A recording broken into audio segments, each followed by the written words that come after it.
I know, Legacy Blitzwing looks nothing like Bumblebee movie Blitzwing, but the Legacy toy doesn't need any custom work doing to it, so...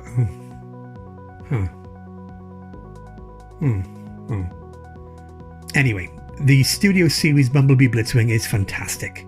It looks like the film, it's a fun transformation, great articulation, and it features heaps of cool moulded details. I already added a 3mm post to the gun for blast effect compatibility, but now it's time to upgrade the figure's paint job a little bit. I've got the Moulded chrome pen ready just in case I need it, and some acrylic paint pens. Sort of like Posca paint, but these are a cheap alternative I wanted to try out. I've also got some Tamiya black ink to use for ink washes to bring out those moulded details. And finally, I've got some thinner to wipe away the excess black ink.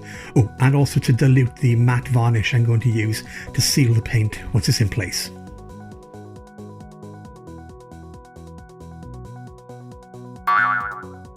We'll start by shaking up one of the brown paint pens, and then bit by bit working the paint onto the aircraft tyres in Blitzwing's feet. I'm painting directly onto the figure with the pen.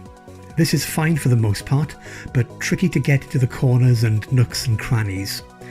I could have just tapped out a load of the paint onto a card and then applied it with a thin brush, but I didn't, mainly due to laziness.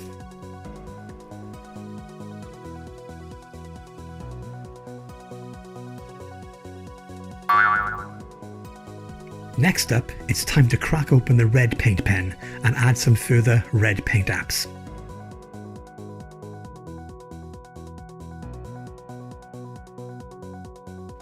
The red isn't an exact match, but it's close enough to fit in most lighting conditions.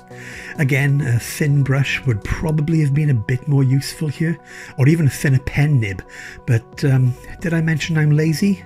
I should probably mention I'm cheap too.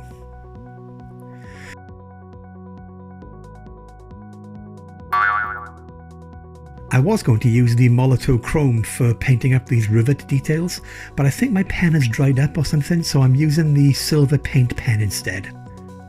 Same goes for adding some metallic highlights onto some corners and some scuff marks on some of the darker grey bits.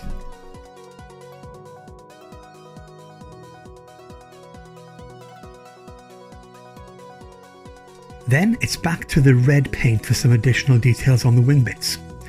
I eyeballed it. I probably should have used some light masking tape to get some cleaner lines, but have I mentioned how I'm lazy and cheap? I'm also badly organised.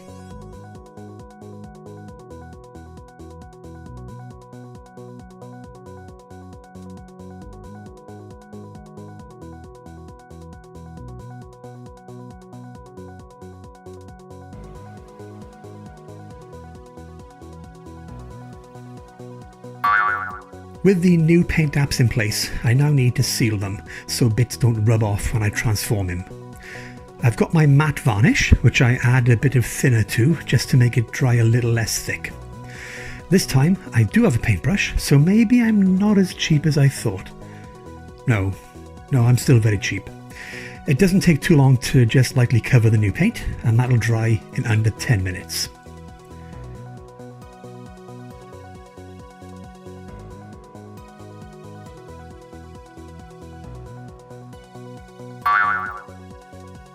Next, it's time to break out the ink wash. The bottle comes with a tiny applicator in the cap, so it's just a matter of loading the brush with ink and then lightly dabbing it onto any moulded details on the figure. The ink is super watery, so it just washes right into all the little fiddly bits. A little ink goes a long way, and it does just the job to add some depth to the details. If I was less cheap, I should have also bought a brown coloured wash too, as that would add some nice warm shadowing, but again, I'm cheap. I'm so cheap.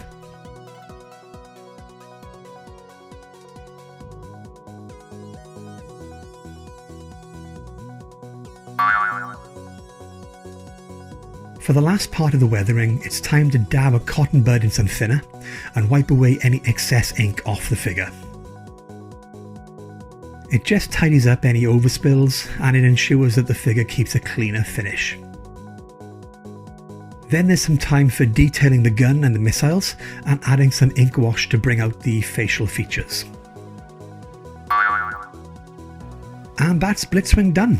An already fantastic figure, now with a little bit of extra paintwork and a detail lift. If there's any mods or custom work you think I should have a crack at, leave a comment. Who knows, I may even do it. But you know, lazy.